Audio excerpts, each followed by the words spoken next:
Good morning, everyone. This is Miss Osteen. It is Tuesday morning, and I am going to record a summary of Lesson 1 for you all.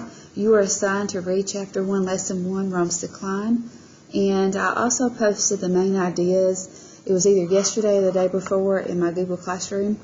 So I'm going to go over that and make sure that you know the main ideas from this lesson. So if you study this main ideas sheet, you will be fine for the quiz. There will be a quiz, and it will be in your online text where you go to find your online textbook, and I will explain that a little bit later. But you will have that quiz probably on Friday, and I'll also talk about that a little bit more in just a minute. All right, Chapter 1, Lesson 1, Main Ideas. Rome at its height. The Pax Romana was a 2-century period of peace. 2-century period, 200 years of peace. Okay, that was called the Pax Romana. All right, it had reached its height. That means things were going great. The Romans ruled a multicultural empire. It included Egyptians, Greeks, Syrians, Jews, Celts, and Gauls. So it had many different cultures in the empire. The city of Rome was the center of the vast empire. Empire was big. Vast means big. Rome's expansion slowed when it reached northern Europe and the empire's income was reduced. Now we're going to talk about northern Europe again later on in our main ideas. So when they reached northern Europe, things started to slow down. Okay? A troubled empire. After the Pax Romana, Rome experienced a century of confusion and violence. The army grew stronger as the government weakened. Okay? So the empire was in trouble. Army was stronger, government was weaker. Their values of duty, courage, and honesty changed. They didn't have values. Support of education declined. Many people stopped paying taxes. Food shortages and inflation increased. All right. Germanic and Persian tribes attacked the weakened empire. So they were already weak because they had food shortage and things just were not going well in the empire. And so tribes started to attack the already weakened empire. Diocletian, he was an army general who became an emperor. He tried, keyword, tried to reform Rome, but he failed. Okay, we're going to find out why he failed. All right. So I'm going to go to the textbook now. I'm going to move the main ideas. At the bottom of page 7, it starts talking about Diocletian and how he wanted to introduce reforms, which were political changes, because he wanted to make things better. If you go over to page 8, it will show you, and I'm sure you read this when you read your lesson, many of the reforms that he tried. He built forts along the frontiers. To rule the large empire more efficiently, he divided it into 4 parts, each with its own ruler. He held ultimate authority over all of them. He also tried to strengthen the economy. He set maximum prices for wages and goods in order to prevent prices from rising further. To improve productivity, he ordered workers to remain at the same job until they died. Diocletian also made local officials personally responsible for the taxes their communities had to pay. All right. Despite these efforts, Diocletian's reforms did not succeed. Why did they not succeed? People ignored his rules, and Diocletian was not a strong enough emperor to enforce them. So he wanted to make things better. He tried, and it didn't work. He was not a strong enough leader. Okay? The next section of our main ideas is the fall of Rome. All right, we have a man named Constantine. He moved the capital from Rome because Rome was not doing well. He moved it to Byzantium, and he named it Constantinople. Okay? At the bottom of page 8 in your textbook, it talks about Constantine. It said that to improve the economy, he issued several orders to reinforce the rules of Diocletian. He wanted a stable workforce and military. For example, the sons of workers had to follow their father's trades. They had to do whatever their father did. The sons of farmers had to work their father's lands. The sons of soldiers served in the army. Okay? All right. On page 9, it talks about Theodosius. All right. On your main ideas, after Theodosius died, the Roman Empire was divided into the eastern and the western. This is very important. We're going to find out what happens to the western part of the empire, what happens to the eastern part. Okay? The reason Theodosius wanted to divide the empire is because he thought the empire was too big. It says Theodosius realized the empire had become too large to control from one seat of government. Okay? Then we have some invaders. Germanic tribes invaded Roman lands and took over many areas. Okay? Those invaders migrated from Northern Europe. Remember we talked about Northern Europe earlier in our main ideas? Right here. Rome's expansion slowed when it reached Northern Europe. Okay?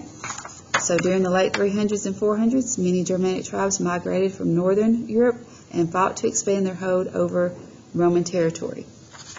Okay? The Western Roman Empire fell. So which empire fell? It would be the Western. When Odoacer, a Germanic general, overthrew the last Roman emperor in 476 and took control of Rome. So on page 10, it talked about Odoacer, that he had enough support from soldiers that he was able to take control. Odoacer overthrew the Western emperor, who was a 14-year-old boy named Romulus Augustulus. After he seized control, no Roman emperor ever again ruled from Rome. Now, I'm going to kind of backtrack a little bit. This was not in your main ideas, but I'm going to go back to page 9 and talk about a group of invaders. They were a Germanic tribe called the Visigoths. The Visigoths feared the Huns, who were another tribe. And because they feared the Huns, they asked the Roman government, can you protect us? Can you let us live just inside your border for protection from the Huns? And the government agreed. But while they lived there, the Romans were bad. They treated them badly. They charged them high prices for food, enslaved some of their people. So, because of that, tired of Roman demands, the Visigoths finally rebelled. They fought and defeated the Roman legions at Adrianople. Okay? You'll see that word again on I believe that one's on your quiz. The Visigoths' victory brought more attacks on Roman territory. Soon, Germanic tribes invaded Gaul, which is today France. Then, in 410 CE, the Visigoth leader Alaric led his people into Italy and captured Rome. And then, if you read on, like you were assigned to read, you'll see that there was some violence and confusion. All right, let's go on to Roman legacies. That should start on page 11. Let's look at our main ideas. I'm not going to read all of that part to you because, like I said, that's what you were assigned to read. Most of the important stuff you need is right here on your main idea sheet. Ancient Roman ideas that influence the United States today, these things influence us today include architecture, literature, and language, government, religion, and law. The ancient Roman language, Latin, has influenced the English, French, Spanish, Italian, Portuguese, and Romanian languages. Architectural elements from the Romans include Roman arches. Some of you may have arches in your home, maybe the entryway into your home, or from one room into the next room. Domes. We have some buildings with domes, and I think you have a picture of that in your book. Let's see. I believe that is on page 12. There's a picture there. It says the Roman arch can support large domes. The design of our U.S. Capitol building, constructed between 1793 and 1800, was influenced by the Romans. Okay.